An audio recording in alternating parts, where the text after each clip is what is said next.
For 6 years, I thought I had a good marriage with Amanda. As a disaster relief contractor, I often traveled to remote sites for weeks at a time, rebuilding communities after nature's worst.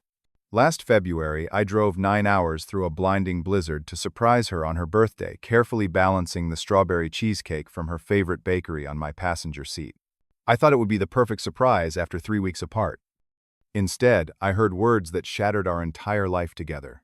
Before I tell you what I heard when I finally reached our front door, let me know where you are watching from and hit subscribe if you have ever gone above and beyond for someone who did not deserve it. I met Amanda during our junior year of college 8 years ago. I was studying civil engineering with a focus on structural integrity, while she was pursuing a degree in marketing.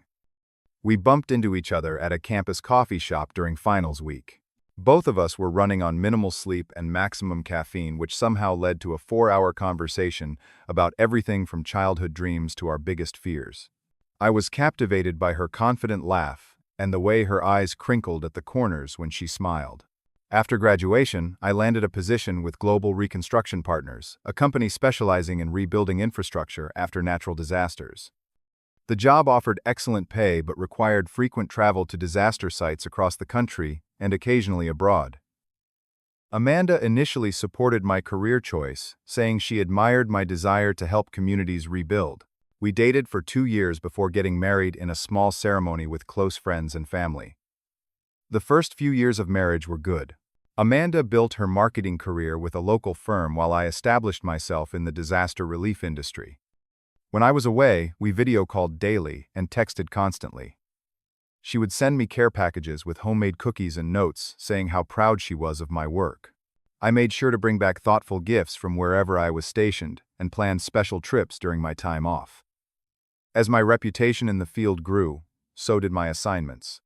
3 years into our marriage, I was offered a management position that would have meant relocating to the company headquarters in Houston. The promotion came with a substantial salary increase and less field work. But Amanda had just been promoted at her own job and did not want to leave. I turned down the opportunity to preserve our life together, telling myself that our marriage was worth more than career advancement. That decision marked a subtle turning point.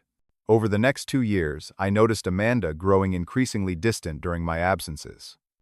Our daily calls dwindled to every few days, then to brief perfunctory check-ins. When I returned home, she seemed restless, often making plans with friends that did not include me. I attributed her behavior to the natural strain of a relationship challenged by distance and tried to compensate with grand gestures when I was home. Last January, I was assigned to lead reconstruction efforts in North Dakota after severe ice storms had devastated several small communities. The project was high-profile and time-sensitive, with thousands of people lacking proper shelter in sub-zero temperatures. I had been on site for nearly 3 weeks, working 16-hour days, when I realized Amanda's 32nd birthday was approaching that weekend. I called my project supervisor and requested 2 personal days explaining the situation. He was reluctant given the critical stage of our work, but ultimately agreed I could leave Friday morning if I promised to return by Sunday night. I immediately booked a room at Amanda's favorite bed and breakfast for Saturday night, planning to take her for a surprise weekend getaway after her birthday dinner on Friday. The morning of my departure, the local meteorologist was warning of an approaching winter storm system. Anyone who does not need to be on the roads should stay home, he cautioned. My colleagues urged me to reconsider the 5-hour drive. But I was determined. Amanda had been unusually distant lately, and I saw this as an opportunity to reconnect and show her how much she still meant to me. I left North Dakota at 10 in the morning, expecting to reach our home in Minneapolis by 3, plenty of time to set up my surprise before Amanda returned from work at 6. The first 2 hours of driving were uneventful, though I could see dark clouds gathering on the horizon. By hour, 3 fat snowflakes were reducing visibility, and the highway patrol had lowered speed limits to 40 miles per hour. As I crossed into Minnesota, conditions deteriorated rapidly. The interstate became a treacherous path of ice and snow, with abandoned vehicles dotting the shoulders. Twice, I nearly slid off the road, only maintaining control through white-knuckled focus. At one point, I spent 40 minutes helping push a family with young children out of a snowdrift after they had skidded off the highway. At a truck stop near Fargo, I called Amanda thinking I should warn her I was on my way, despite the weather. The call went to voicemail, as did my second attempt. I told myself she was probably busy at work and would appreciate the surprise even more. Before continuing my journey, I stopped at Sweet Dreams Bakery, a place Amanda had raved about after a business trip to Fargo last year. I ordered her favorite, a strawberry cheesecake with white chocolate shavings, telling the baker it was a special surprise for my wife's birthday. The final stretch took over 4 hours to drive what would normally take 90 minutes. The snow was now falling so heavily that my windshield wipers could barely keep up. Twice I had to stop completely when visibility dropped to zero during intense snow squalls. I kept the cake on the passenger seat with the heated seat turned on low, carefully braking and accelerating to keep it from sliding around. By the time I reached our Minneapolis suburb, it was after midnight. The plows had not yet reached our neighborhood, and I had to park a block away where the snow was not quite as deep. Balancing the cake box in both hands, I trudged through knee-deep snow, my exhaustion momentarily forgotten, in the anticipation of seeing Amanda's face when I surprised her. Our house glowed warmly against the snowy night with lights still on despite the late hour. I smiled, thinking Amanda must have fallen asleep on the couch watching television, as she often did when I was away. I had my key ready, but noticed the side door that leads directly to our kitchen was unlocked. A stroke of luck that would allow me to enter quietly and set up the cake before waking her. The kitchen was dark, but I could hear voices coming from the living room, Amanda's, and another female voice I recognized as her sister Jessica. I set my duffel bag down, silently planning to announce my presence with the cake after removing my snow-covered boots. Then I heard my name, and something in Jessica's tone made me pause. "So, Terry has no idea you are throwing a party tomorrow night?" Jessica asked, her words slightly slurred. I could hear ice clinking in glasses and imagine them sharing the expensive bourbon I had brought back from Kentucky last year. "None," Amanda replied, laughing. "He thinks I am going out to dinner with you and Mom. He is so clueless up there in North Dakota, building houses or whatever for people who should have just moved somewhere warmer." My hands tightened around the cake box as Jessica snorted. "When is he supposed to be back anyway? Sunday night, if the roads are clear enough." "Though, with this storm," Amanda's voice trailed off.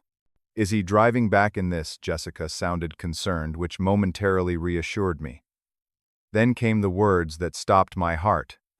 "God, I hope he crashes," Amanda said casually. "I could use the insurance money. That policy we took out last year is worth $750,000. Jessica's laugh was like broken glass in my ears. "Or at least a few months of silence while he recovers. Remember how peaceful it was when he broke his leg on that job site in Colorado?"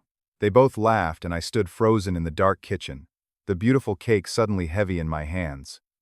"Does he suspect anything about David?" Jessica asked, and the floor seemed to tilt beneath my feet. "Terry, please." Amanda's voice dripped with dismissal. "He is too busy playing hero to notice I have been seeing someone else for 6 months. Besides, he is so boring and predictable. Call at 9 every night, same questions about my day, same stories about whatever disaster he is fixing. David actually listens when I talk about my work and does not spend half his life in some remote wasteland." "I never understood what you saw in Terry anyway," Jessica said. "David is so much more your type. Plus, he will actually be here for your birthday." "Well, Terry made sense 8 years ago," Amanda replied. "Stable, dedicated, good future prospects. I thought his disaster work would just be a stepping stone to something normal. But he turned down that Houston promotion, can you believe it? Said he did not want to uproot me from my job here. As if I would not have found something better in Texas. He has no ambition beyond playing savior to strangers." "So, what is your plan?" Jessica asked. "David wants us to move in together this summer," Amanda said. "I have been moving money from our joint account into my private one since Christmas. By June, I should have enough saved to leave without financial stress. I will tell Terry I want a divorce when he gets back from whatever job he is on then." "He is going to be devastated," Jessica said, not sounding particularly troubled by the thought. "He will survive. Men like Terry always do. They find some other woman who appreciates their steady, boring reliability and start over. Amanda's voice had a cruel edge I had never heard before. Besides, after tomorrow night's party, there might be photographic evidence that would make divorce negotiations go much more smoothly in my favor, if you know what I mean. I could not bear to hear more. With mechanical movements, I set the cake box on the counter and took out my phone. I snapped a photo of the scene, the pristine cake sitting in our dark kitchen, while the light from the living room cast long shadows, the laughter of my wife and her sister still echoing. Without a word, I slipped back out the side door, my boots leaving fresh tracks in the snow next to my earlier footprints. Neither Amanda nor Jessica heard me leave, too engrossed in their conversation about my replacement and the birthday celebration I had not been invited to attend. I sat in my truck for nearly 2 hours, the engine running for heat while snow continued to pile up around me. My mind replayed Amanda's words over and over. I hope he crashes. 6 years of marriage and my wife would prefer me dead for the insurance money than alive and in her life. 8 years together, and I was nothing more than a financial plan and a boring responsibility. As the shock began to fade, memories surfaced with painful clarity. Amanda's increasing complaints about my travel schedule, despite the comfortable lifestyle it provided us, her disinterest in visiting me on longer assignments, the way she had stopped asking about my work or the people I was helping, her frequent girls' nights that seemed to run later and later, after which she would return home smelling of unfamiliar cologne. I had attributed these changes to the natural evolution of a relationship, to the strain of distance, to anything but the truth. Amanda did not love me anymore, if she ever truly had. Around 3 in the morning, I drove to a nearby hotel. The night clerk looked sympathetically at my exhausted, shell-shocked appearance but asked no questions as I paid for a room. I sat on the edge of the bed for hours, staring at the wall, unable to sleep despite having been awake for nearly 24 hours. By sunrise, the shock had crystallized into a strange, calm clarity. I knew exactly what I needed to do. When the bank opened at 9, I was their first customer. I withdrew half the money from our joint accounts, leaving Amanda's direct deposited paychecks untouched. I then called my company's legal team, who had helped many employees through divorces, complicated by travel schedules and multi-state residencies. They connected me with a local Minneapolis attorney who agreed to see me immediately given the circumstances. By noon, I had temporary divorce papers drawn up citing irreconcilable differences. Minnesota law would likely give Amanda half our assets regardless of her infidelity, but the attorney assured me that her plan to secretly divert funds could potentially work against her in the final settlement. He also advised me to gather evidence of the affair if possible, though I had no interest in a messy public dissolution. I returned to our house at 2, knowing Amanda would be at work. The cake was still on the kitchen counter untouched. She had not even noticed it. I placed the divorce papers beside it and began methodically packing my essential belongings. In our bedroom closet, I found a shoebox containing hotel receipts, concert ticket stubs, and handwritten love notes from David. There were photos of them together in places I recognized: our favorite restaurant, the cabin we rented last summer that Amanda had claimed she was too busy to visit. In her desk drawer, I discovered bank statements for an account I had known nothing about, showing regular transfers from our joint funds. For a brief moment, I considered confronting her, imagined the satisfaction of seeing her face when she realized I knew everything. But confrontation would require emotional energy. I could not spare for someone who had wished me physical harm. Amanda was not worth another moment of pain. Instead, I wrote a simple note and placed it on top of the divorce papers. I heard everything last night. The cake is in the refrigerator. Goodbye, Amanda. I removed my wedding ring and placed it beside the note. 6 years of marriage ended with less than 10 words. I took one final look around the house I had worked so hard to provide, then walked out the door, without looking back. The storm had passed by morning, leaving behind a transformed landscape of pristine white snow and crystal-clear blue skies. I drove straight back to North Dakota, calling my supervisor en route to inform him I was returning early.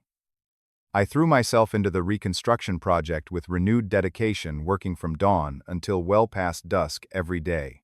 Physical exhaustion was preferable to thinking about Amanda's betrayal. I found a small apartment near the project site and arranged for the rest of my belongings to be shipped from Minneapolis while I was at work. My colleague Ryan offered his spare room in the meantime, asking few questions about my sudden relocation. The disaster relief community understood personal crises better than most. 3 days after I left, Amanda finally noticed I was gone. Her first text expressed confusion. "Where are you? Why are your clothes missing?" When I did not respond, the messages escalated. "Terry, this is not funny. Call me back immediately." Then came anger. "You cannot just disappear like this. We need to talk." By the time she found the divorce papers, her tone shifted to panic. "Please, Terry, whatever you think you heard was not what it seemed. Call me so I can explain." I maintained complete silence, blocking her number after the 20th message. My attorney would handle all necessary communication. A week later, I received an email from Jessica, subject line, "I am sorry." She wrote that she had always been jealous of Amanda's stable marriage compared to her own string of failed relationships, which had led her to encourage Amanda's worst instincts. She confirmed the affair with David had been ongoing for months and admitted to helping Amanda hide it from me. "You deserved better from both of us," she concluded. I deleted the email, without responding. Through mutual friends, I learned that Amanda's birthday party had turned into a disaster when several guests expressed discomfort with David's presence and her obvious relationship with him. Apparently, she had been less discreet than she imagined, and most of our social circle had suspected the affair but had not known how to tell me. Her marketing firm also placed her on probation after discovering she had been sharing client information with David, who worked for a competing agency. 3 weeks after I left, Amanda posted a lengthy public apology on social media, tagging me and several of our friends. She confessed to the affair, to taking me for granted, and to saying terrible things she claimed were just jokes taken out of context. She portrayed herself as a confused woman who had made a terrible mistake and was now suffering the consequences. The post received few sympathetic responses. By then I had begun rebuilding my life. I accepted a promotion that would place me in charge of international disaster response, something I had always wanted to pursue, but had avoided due to Amanda's reluctance to have me travel overseas. I started therapy to address the trauma of betrayal and to understand why I had ignored so many warning signs. I reconnected with old friends I had neglected during my marriage and rediscovered hobbies Amanda had dismissed as boring. 6 months after leaving Minneapolis, I received a handwritten letter forwarded through my attorney. Amanda's once confident handwriting now appeared shaky and uncertain. She wrote that David had ended their relationship just weeks after I left, claiming she was too much drama. She had been fired from her job after losing several major clients and was struggling financially without my income. Her parents had refused to help, telling her she needed to face the consequences of her choices. "I never appreciated what we had until it was gone," she wrote. "You were the best thing in my life, and I threw it all away for someone who only wanted the excitement of an affair, not the reality of a relationship. I would give anything to go back to that night and unsay those horrible words. I did not mean them, Terry. I was just trying to seem cool and detached to my sister. Please find it in your heart to forgive me, even if you cannot take me back." I folded the letter and placed it in a box with my wedding photos and other mementos from a life I no longer lived. Some betrayals cut too deep for forgiveness. Some words cannot be unspoken. I did not respond. 1 year after the snowstorm that changed everything, I found myself leading a major reconstruction project in the Philippines after a devastating typhoon. The work was challenging but fulfilling, the international team talented and dedicated. During a coordination meeting with local officials, I met Nora, a community organizer who approached disaster recovery with remarkable resilience and practical wisdom. After several weeks of working together, I asked her to dinner. We talked for hours about everything except my failed marriage. When I eventually shared that story, Nora listened without judgment. "Sometimes people reveal who they truly are when they think no one is listening," she said. "The question is whether we have the courage to believe them." I think often about those terrible words I overheard in my dark kitchen, about how they ultimately freed me from a relationship built on lies. The pain has faded with time, replaced by gratitude for the truth that allowed me to rebuild my life on more solid ground. I now understand that real love does not view you as a financial plan or a convenient option, but as an essential part of a shared journey. Have you ever overheard words that changed your life? Share your story in the comments below. If this journey resonated with you, please hit the subscribe button and like this video so others who may be struggling with betrayal can find it. Consider sharing with someone who needs to be reminded of their worth. Thank you for listening to my story, and remember, sometimes hearing painful truths is the first step toward finding the authentic happiness you deserve.